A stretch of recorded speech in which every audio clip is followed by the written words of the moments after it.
ഷിരൂർ ദുരന്തത്തിന് 1 വയസ്സാകുന്നു. സമാനതകളില്ലാത്ത രക്ഷാപ്രവർത്തനമാണ് അന്ന് നടന്നത്. ഒരുപാട് ആളുകളുടെ പ്രയത്നം ഇതിനു പിന്നിലുണ്ട്.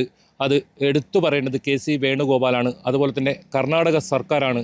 ഒപ്പം ഒരുപാട് കേരളത്തിലെ രാഷ്ട്രീയ പാർട്ടി നേതാക്കളും. എന്തായാലും അർജുൻ്റെ കുടുംബവും ഇവിടെ തങ്ങി നിന്ന് ഇത്തരത്തിലുള്ള രക്ഷാപ്രവർത്തനത്തിന് നേതൃത്വം നൽകി. ഏതായാലും നമ്മോടൊപ്പം ഇതിലേറ്റവും മുഖ്യ പങ്ക് വഹിച്ച ഒരാളുണ്ട്. അത് മറ്റാരുമല്ല, മനാഫാണ്. ഇന്നിപ്പോൾ ഇവിടെ ഉള്ളത് നല്ലൊരു തെളിഞ്ഞ കാലാവസ്ഥയാണ്. അന്ന് നമ്മളെല്ലാവരും ഇവിടെ വരുന്ന സമയത്ത് ഭയങ്കര ഭീകരമായ ഒരു കാലാവസ്ഥയായിരുന്നു. തുടക്കത്തിൽ നമ്മൾ ആരും ഇല്ലേനു കൂടെ. ഒരു എന്താ പറയുക, ഒറ്റപ്പെട്ട ഒരു ഇത്, നമ്മൾ ലോറി ഇവിടെ ഇല്ലയെന്നും നമ്മളൊരു എന്താ പറയുക, ഒരു തിരസ്കരിക്കുന്ന ഒരു മനോഭാവമായിരുന്നു ഇവിടുത്തെ പോലീസിനും ഇവിടുത്തെ ജില്ലാ ഭരണകൂടത്തിനുമൊക്കെ.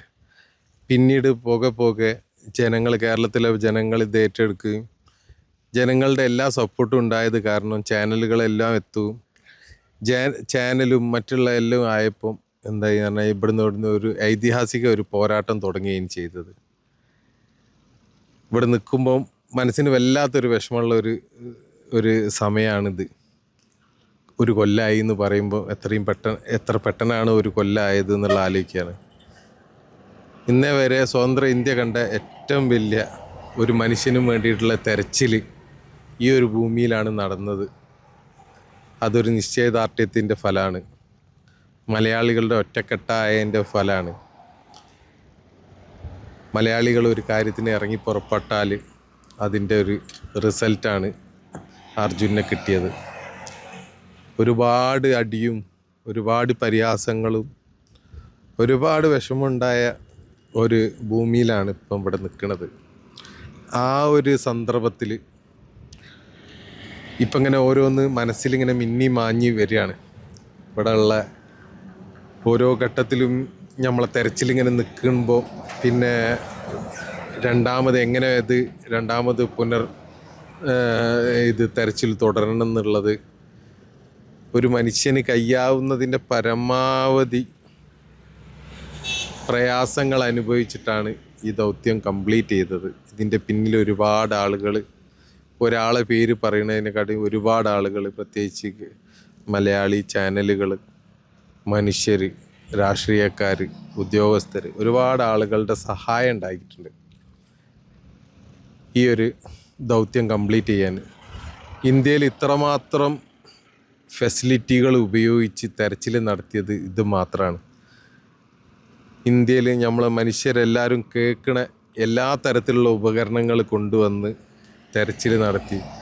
ഒരു സമയത്ത് മിലിറ്ററി, നേവി, NDRF, SDRF ഇനിയൊന്നുമില്ല, ഇന്ത്യയിൽ അവൈലബിൾ ആയിട്ടുള്ള എല്ലാ സംവിധാനവും ഉപയോഗിച്ച് തെരഞ്ഞിട്ടും കിട്ടാതെ 72 ദിവസം അതിനുശേഷം നമുക്ക് ഇവനെ കിട്ടുക. ഭയങ്കര മനസ്സിന് എന്താ പറഞ്ഞു കഴിഞ്ഞാൽ ഒരു സമാധാനം ഉണ്ടായ ഈ 72 ദിവസങ്ങൾ എൻ്റെ ജീവിതത്തിൽ മറക്കാൻ പറ്റാത്ത നരകയാതനയിനും. ഇവിടുത്തെ കാലാവസ്ഥ, പുറത്തുള്ള കുത്തുവാക്കുകൾ പലതും അനുഭവിച്ചിട്ടാണ് ഈ 72 ദിവസം കടന്നുപോയത്. ഈ ഒരു സംഭവം കഴിഞ്ഞ് നാട്ടിലെത്തി ഒരുപാട് പ്രയാസങ്ങൾ അതിന് ശേഷം അനുഭവിക്കേണ്ടി വന്നു. തീർച്ചയായിട്ടും ഈ ദിവസം വരെ ഞാനൊരു സമാധാനം എന്താണെന്നുള്ള അറിഞ്ഞിട്ടില്ല. എന്നിരുന്നാലും ഒരു വിഷയത്തിൽ എന്തായാലും സമാധാനമുണ്ട്. നമ്മൾ ചോദിച്ച ഒരു ചോദ്യത്തിന്, കേരളം മലയാളികൾ മൊത്തത്തിൽ ചോദിച്ച ഒരു ചോദ്യത്തിൻ്റെ ഉത്തരം നമുക്ക് കണ്ടെത്താൻ കഴിഞ്ഞു. ഇപ്പോഴും പല കേസുകളും പല തരത്തിലുള്ള പ്രയാസങ്ങളും ഞാൻ അനുഭവിച്ചു കൊണ്ടിരിക്കുകയാണ്. എന്നിരുന്നാലും ജീവിതം ഇങ്ങനെ മുന്നോട്ട് പോകുന്നുണ്ട് ഈ വിഷയത്തിൽ. മറ്റൊരു കാര്യം, ഈ തുടക്കം മുതലേ നമ്മളിവിടെ ഉണ്ടായിരുന്ന ഒരാളാണ് ഞാൻ. അതുകൊണ്ട് ചോദിക്കുന്നതാണ്, അർജുനെ കണ്ടെത്താൻ സാധിക്കും, ലോറി കണ്ടെത്താൻ സാധിക്കും എന്ന് പറഞ്ഞ ഒരേ ഒരു വ്യക്തിയാണ് മനാഫ്. അത് വലിയൊരു ഉറപ്പായിരുന്നു. അത് ഏറ്റവും ഒടുവിലാണ് അത് സാധിക്കുകയും ചെയ്തു. അതെങ്ങനെയാണ് ആ തുടക്കം മുതൽ തന്നെ അങ്ങനെ ഒരു വിശ്വാസം മനാഫിനുണ്ടായത്? അതിപ്പോഴും എനിക്കറിയില്ല എന്താണെന്നുള്ളത്. എൻ്റെ ഉള്ളിൽ ആരോ എന്നോട്, ഞാൻ ഈ ലോറി പൊന്തിക്കുന്ന സമയത്ത് ഇത് പുറത്തേക്ക് വരുന്ന ആ സമയത്ത് തന്നെ എൻ്റെ ഒരു മനസ്സിൻ്റെ ഉള്ളിലുള്ള ഒരു കോൺഫിഡൻ്റ് ആണ് അർജുൻ അതിൻ്റെ ഉള്ളിൽ ഉണ്ടാവും എന്നുള്ളത്.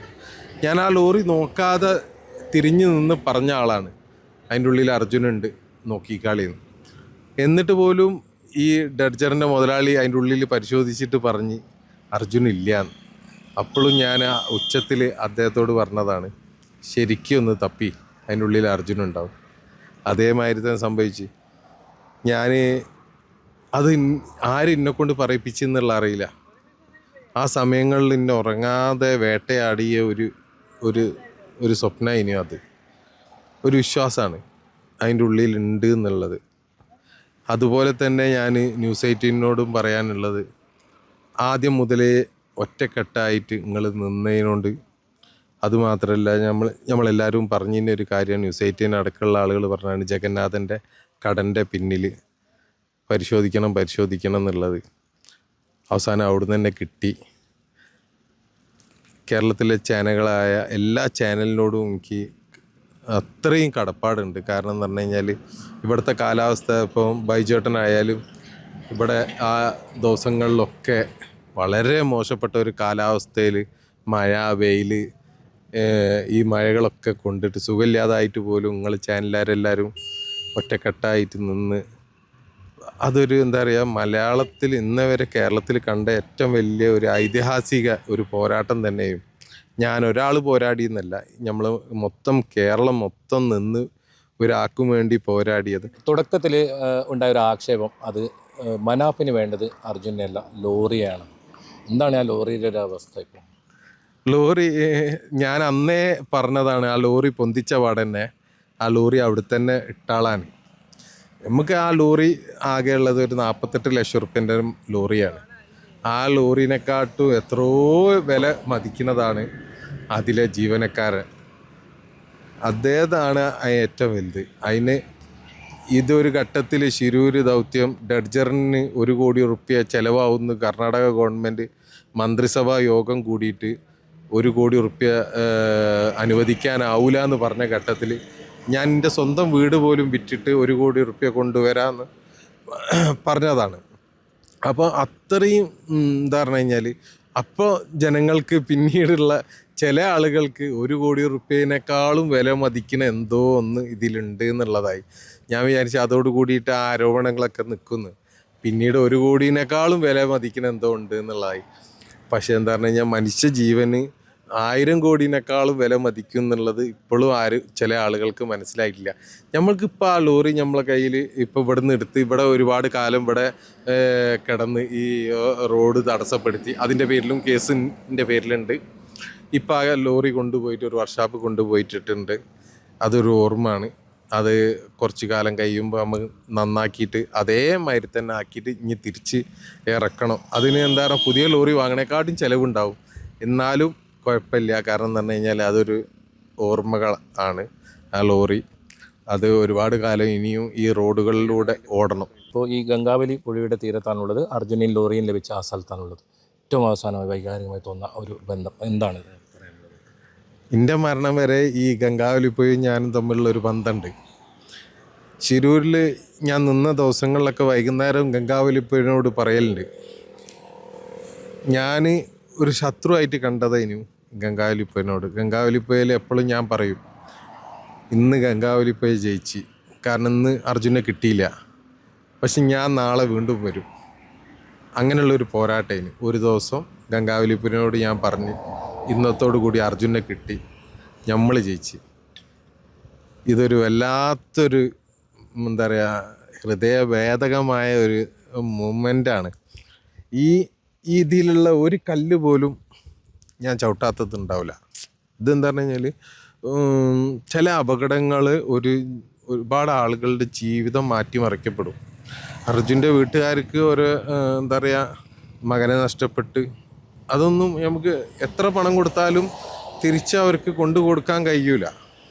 അതുപോലെ തന്നെ അതിനോടനുബന്ധിച്ച് നമ്മളെ ജീവിതവും താറുമാറായി. ഇതൊക്കെ എന്ന് പറഞ്ഞു കഴിഞ്ഞാൽ എന്താ പറഞ്ഞു കഴിഞ്ഞാൽ അനാസ്ഥ മൂലമാണ്. ആരോ ചെയ്ത തെറ്റിനാണ് ഇപ്പം ഈ ഇങ്ങനെ അനുഭവിക്കുന്നത്. നിരന്തരം ഇതിനെ പറ്റിയിട്ട് സംസാരിക്കേണ്ടതുണ്ട്. ഇത്തരത്തിലുള്ള എന്താ പറയുക, അശാസ്ത്രീയപരമായ റോഡ് നിർമ്മാണം നമ്മളെ എന്താ പറഞ്ഞു കഴിഞ്ഞാൽ ഒരുപാട് ആളുകളുടെ ജീവിതം കുട്ടിച്ചോറാക്കും. അതൊക്കെ തന്നെ എനിക്ക് പറയാനുള്ളത്. എന്തായാലും മനാഫ് സൂചിപ്പിച്ചതുപോലെ തന്നെ ആരുടെയൊക്കെയോ അനാസ്ഥ കൊണ്ട് ഒരുപാട് പേരുടെ ജീവൻ നഷ്ടപ്പെടുന്ന ഒരു സാഹചര്യമാണ് ഉണ്ടായത്. അതായത് 11 പേരാണ് ഈ ദുരന്തത്തിൽ മരിച്ചത്. ഇനിയും ഇതുവഴി അപകടം പതിയിരിക്കുന്നുണ്ട്. ഏതായാലും മനാഫിനെ സംബന്ധിച്ചിടത്തോളം വലിയ ഓർമ്മകളാണ് ആ സമയത്ത് ഉള്ളത്. ശിരൂർ ഗംഗാവലി പുഴയിൽ നിന്നും KV ബൈജു, ന്യൂസ് 18.